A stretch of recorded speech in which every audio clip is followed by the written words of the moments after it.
पुणे जिल्ह्यातल्या बारामती, दौंड, इंदापूरमध्ये उद्या बंदची हाक देण्यात आली आहे। भिगवण प्रकरणी सकल हिंदू समाज आक्रमक झालाय। भिगवण घटनेच्या निषेधार्थ सकल हिंदू समाजाच्या वतीने बारामती येथील अहिल्या भवन या ठिकाणी बैठक आयोजित करण्यात आली होती आणि या बैठकीमध्ये सोमवारी बारामती, इंदापूर, दौंड बंदची हाक देण्यात आलेली आहे। तसंच भिगवण प्रकरणामध्ये आरोपीला मदत केली आणि हिंदूच्या विरोधात भूमिका घेत असल्याने या बैठकीत आमदार राहुल कुल यांचा निषेध करण्यात आला। तसंच यावेळी सकल हिंदू समाजाकडून 3 मागण्या करण्यात आलेल्या आहेत। पहिली मागणी, भिगवण प्रकरणी आरोपींवर पोस्को अंतर्गत गुन्हा दाखल करावा।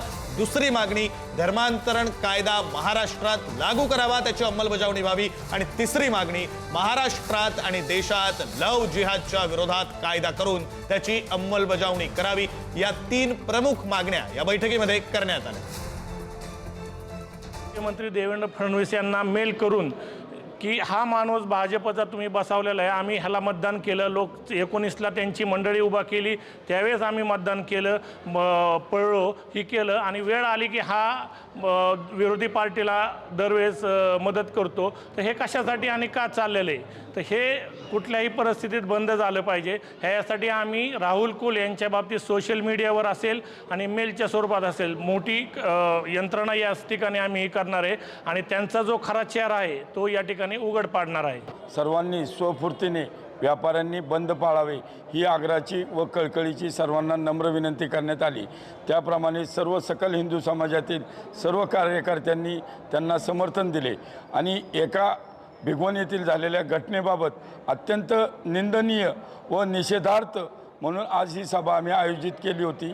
पुन्हा असे महाराष्ट्रामध्ये काय, परंतु पुन्हा भारत देशामध्ये असे प्रकार घडू नयेत यासाठी सर्वांनी हिंदू बांधवांनी खबरदारी घ्यावी ही विनंती।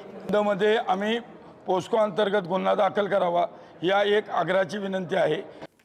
धर्मांतरण करण्यासाठी परवानगी राज्य शासनाची असली पाहिजे। राज्यातील वाढत्या लव जिहादच्या प्रकरणावर भाजप खासदार डॉक्टर अनिल बोंडेंनी ही मागणी केलेली आहे। लग्नानंतर धर्मांतरण रोखण्यासाठी कठोर कायदा करणं आवश्यक असल्याचं बोंडेंनी म्हटलंय।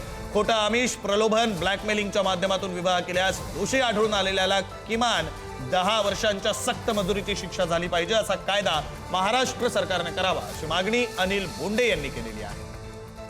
स्पेशल मॅरेज ऍक्ट मध्ये लग्नाच्या पूर्वी किंवा लग्नाच्या नंतर जर धर्मांतर होत असेल तर धर्मांतर करण्याची परवानगी ही राज्य शासनाची असली पाहिजे। राज्य शासनाला माहित करूनच धर्मांतर झालं पाहिजे आणि त्यामुळं यासाठी कठोर कायदा करणं अतिशय आवश्यक आहे। फॉल्स आयडेंटिटी देऊन किंवा प्रलोभनाच्या द्वारे, ब्लॅकमेलिंग करण्याच्या द्वारे जर हा विवाह होत असेल किंवा एखाद्या सामाजिक अनेक असे मॅरेज ब्युरो निघालेले आहेत, त्या मॅरेज ब्युरोच्या माध्यमातून विवाह लावण्याचा प्रयत्न होत असेल तर यामध्ये दोषी सापडल्याला किमान 10 वर्षाची सक्तमजुरीची शिक्षा झाली पाहिजे।